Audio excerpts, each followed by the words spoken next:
दोस्तों, अगर आप भी रविंद्र जडेजा को एक बेहतरीन खिलाड़ी मानते हैं तो इस वीडियो को एक लाइक तो ज़रूर करें। दोस्तों, भारत और ऑस्ट्रेलिया के बीच खेला गया पहला T20 जीत हार से ज़्यादा कंकशन सब्स्टिट्यूट की वजह से याद रखा जाएगा। भारतीय टीम ने 2 खिलाड़ियों के बूते मुकाबले में जीत हासिल की। पहले रविंद्र जडेजा, जिन्होंने अंतिम ओवर्स में ताबड़तोड़ 23 गेंदों में 5 चौके और एक छक्के की मदद से 44 रन ठोके। दूसरे युजवेंद्र चहल, जिन्होंने 4 ओवर्स में 25 रन देकर 3 विकेट चटकाए। जड्डू की वजह से ही भारत 161 रन बना पाया। बल्लेबाजी के दौरान हेलमेट पर गेंद लगने के कारण जडेजा फील्डिंग करने नहीं आए। युजवेंद्र चहल को बतौर कंकशन सब्स्टिट्यूट भेजा गया और चहल के प्लेइंग 11 में शामिल होते ही विश्व क्रिकेट में अब एक नई बहस छिड़ चुकी है।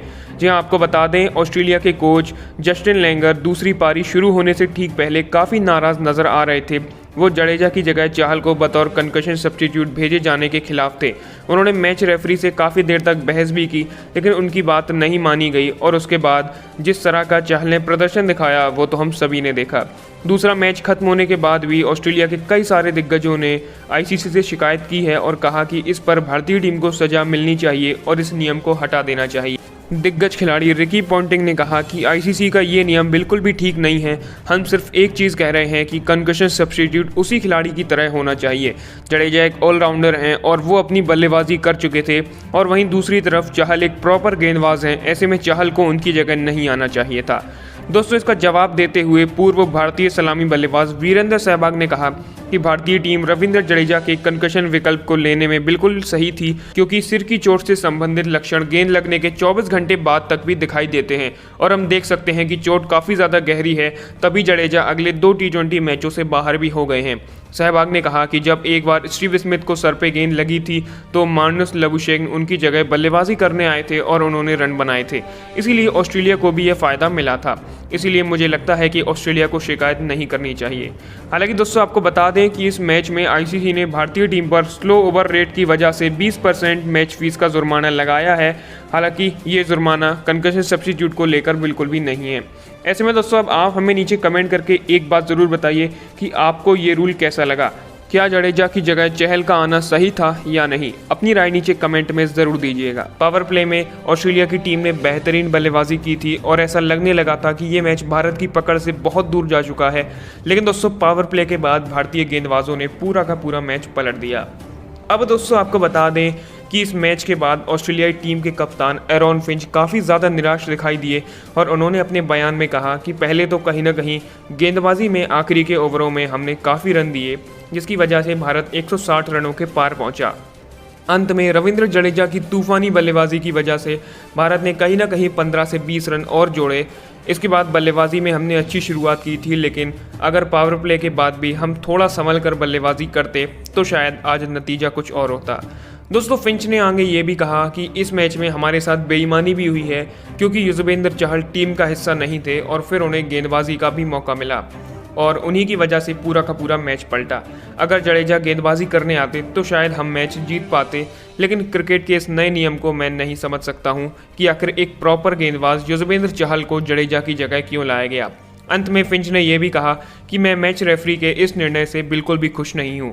दोस्तों, वैसे आपको बता दें कि बल्लेबाजी करते समय तेज गेंदबाज मिचेल स्टार्क की गेंद सीधी जाकर रविंद्र जडेजा के सिर में लगी थी, जिसके बाद चहल को कंकशन सब्स्टिट्यूट खिलाड़ी के तौर पर उतारा गया। बल्लेबाजी पूरी होने के बाद जडेजा को चेकअप के लिए बीसीसीआई की मेडिकल टीम ने रोक लिया। गेंद हेलमेट पर लगने के बाद पारी खत्म होते ही बीसीसीआई की मेडिकल टीम ने रविंद्र जडेजा का असेसमेंट करने के लिए उन्हें ड्रेसिंग रूम में ही रोक लिया और उनकी जगह युजवेंद्र चहल को बतौर सब्स्टिट्यूट मैदान पर फील्डिंग के लिए उतारा गया। आपको बता दें, कंकशन सब्स्टिट्यूट खिलाड़ी युजवेंद्र चहल का नाम अनाउंस होते ही ऑस्ट्रेलिया के जो कोच हैं तो वो भी काफ़ी ज़्यादा निराश दिखाई दिए और मैच रेफरी से काफ़ी देर तक उनकी बहस भी हुई। जडेजा ने महज 23 गेंदों में ही नाबाद 44 रनों की पारी खेली। इस दौरान जडेजा के बल्ले से 5 चौके और एक छक्का आया।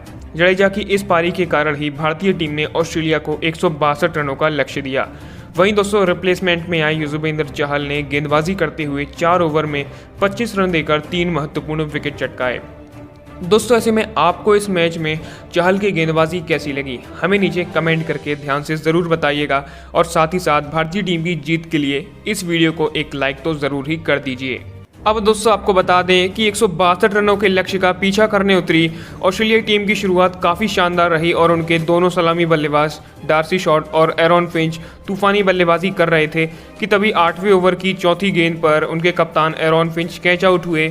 आपको बता दें उन्हें युजवेंद्र चहल ने आउट किया। दरअसल रविंद्र जडेजा चोटिल हो गए थे और फिर उनके रिप्लेसमेंट में चहल गेंदबाजी करने आए और अपने पहले ही ओवर में उन्होंने कप्तान एरॉन फिंच को चलता किया। फिंच ने 26 गेंदों में 35 रन बनाए। इसके बाद दोस्तों 10वें ओवर की 5वीं गेंद पर नए बल्लेबाज स्टीव स्मिथ भी कैच आउट हुए। वो ज़्यादा कुछ खास कमाल नहीं कर पाए और 9 गेंदों में एक छक्के की मदद से 12 रन बनाकर आउट हुए। इससे पहले कि ऑस्ट्रेलिया की पारी संभलती तुरंत ही 11वें ओवर की तीसरी गेंद पर तूफानी बल्लेबाज ग्लेन मैक्सवेल भी LBW आउट हुए। उन्होंने 3 गेंद में 2 रन बनाए।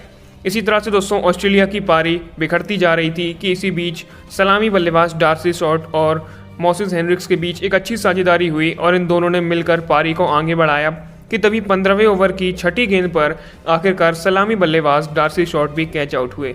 उन्होंने 38 गेंदों में 3 चौकों की मदद से 34 रनों की धीमी पारी खेली।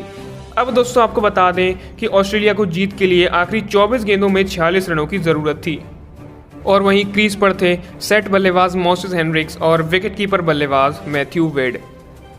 अब दोस्तों आप हमें नीचे कमेंट करके बताइए कि आपको इस मैच में रविंद्र जडेजा की बल्लेबाजी कैसी लगी। जल्द से जल्द हमें नीचे कमेंट करके ज़रूर बताइए, क्योंकि आपको बता दें कि इस मैच में वो काफ़ी चोटिल हो गए थे और चोटिल होने के बावजूद उन्होंने बेहतरीन बल्लेबाजी की और एक के बाद एक चौके छक्के मारकर भारत को एक बेहतरीन स्कोर तक भी पहुँचाया।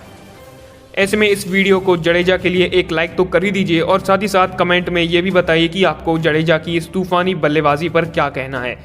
और हम अब सभी चाहते हैं कि भारतीय टीम अपनी इस जीत की लय को बरकरार रखे। अब दोस्तों आपको बता दें कि T20 सीरीज से पहले ही भारतीय टीम के विस्फोटक खिलाड़ी हार्दिक पांड्या ने अभ्यास मैच में एक बार फिर से तूफानी पारी खेलते हुए तहलका मचा दिया है। जी हाँ, जैसा कि हमने देखा था कि वनडे सीरीज में पांड्या ने तीनों मैचों में जिस तरह की बल्लेबाजी की उसे देखकर हर किसी को हैरानी हुई। यही कारण है कि इस सीरीज में भारतीय टीम की तरफ से हार्दिक पांड्या सबसे ज़्यादा रन बनाने वाले बल्लेबाज भी रहे।